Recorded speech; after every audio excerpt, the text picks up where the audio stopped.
조선시대 양대 여류 문필가라면은 신사임당과 헌안서론을 꼽지 않을 수 없습니다. 공교롭게도 걸출한 두 여성은 고향이 같습니다. 강원도 강릉으로 모두 토 집안이었습니다. 그러나 신사임당이 60년 먼저 태어나고 헌안서론은 사임당 사후에 태어났습니다. 두 여걸의 닮은 점은 많지만 한평생 살아온 인생은 하늘과 땅 차이였습니다. 경포호 뒤쪽에 자리 잡은 큰 기와집은 당대의 문필가요 경상도 관찰사였던 초당 허엽의 보금자리였습니다. 초당 두부도 허엽의 호에서 유래됐고 신사임당도 헌안서론도 어릴 때부터 천재성을 드러내 제 아버지의 사랑을 독차지했다고 합니다.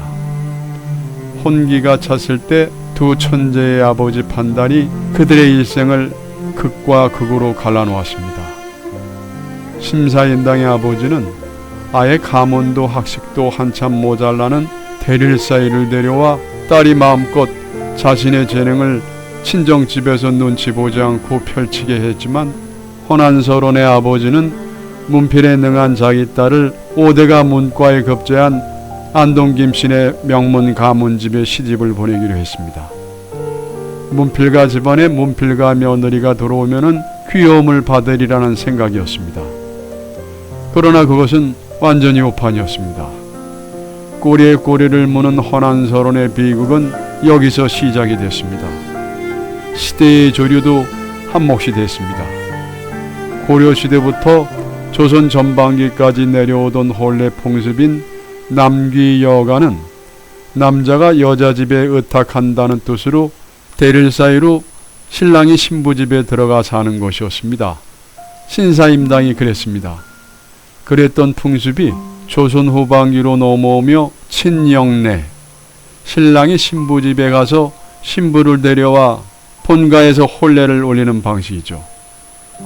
그랬던 풍습이 조선 후반기로 넘어오며 친영내, 신랑이 신부 집에 가서 신부를 데려와 본가에서 혼례를 올리는 방식으로 바뀌었으니 혼례를 치른 신부는 당장 시집으로 들어가 살아야 했습니다. 혼례 풍습이 달라진 조선 전반기와 후반기 바로 그 시점인 60년대에 앞서 태어난 신사임당과 후에 태어난 헌안서론의 인생을 갈라놓은 것이었습니다. 헌안서론은 운이 나쁘게 친영내의 첫 세대가 되었습니다. 15 어린 신부 헌안서론이 김성립에게 시집가 남자도 하기 어려운 한시를 지어 일필휘제로 써내려가니 문필가 집안에서 예뻐하리라는 것은 친정아버지 허엽만의 생각이었습니다. 시집 식구들의 눈초리는 서리빨처럼 싸늘했습니다. 계속 과거에 떨어진 못난 신랑 김성립은 주눅이 들어 집을 겉돌기 시작했고 과거 준비하는 선비들의 합숙소인 접에서 눈을 붙인다 해놓고 사실은 기방 출입을 했던 것입니다. 시어머니는 제 아들이 마누라기에 눌려 과거에 낙방한다고 입을 놀렸습니다. 헌안서론의 고난과 슬픔을 달래줄 수 있는 것은 시작밖에 없었습니다.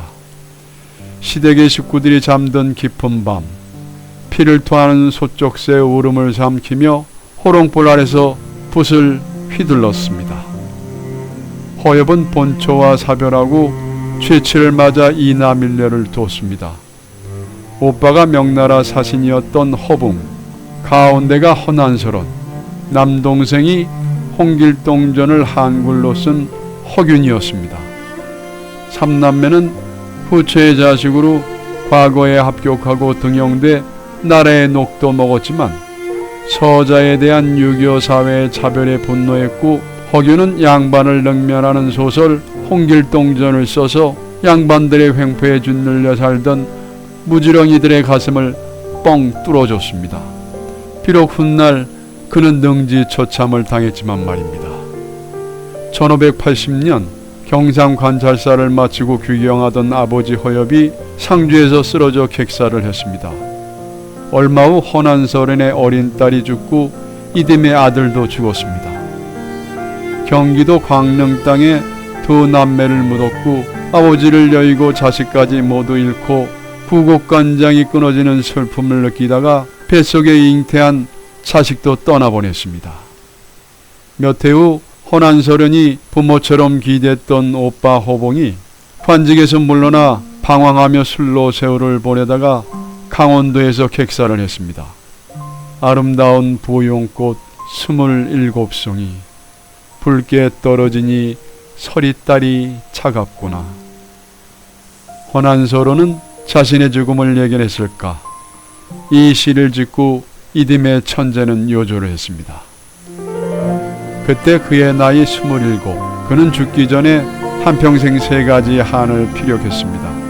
첫째는 조선 땅에서 태어난 것, 두 번째로는 여자로 태어난 것, 세 번째는 남편을 잘못 만난 것이었습니다.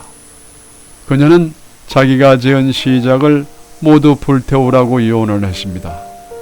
동생 허균은 친정집에 숨겨져 있던 유작과 불태워진 시를 기억으로 더듬어 살려내 허난서론 시집을 발간을 했습니다. 명나라 사신이 조선에 왔다가 허균으로부터 누이의 시집을 보고 북경으로 돌아가 조선 시선집을 발간하자 허난서론의 시는 폭발적인 인기를 얻었습니다. 다시 일본으로 건너왔다가 우리나라로 역수입이 돼서 세상에 알려졌다고 합니다.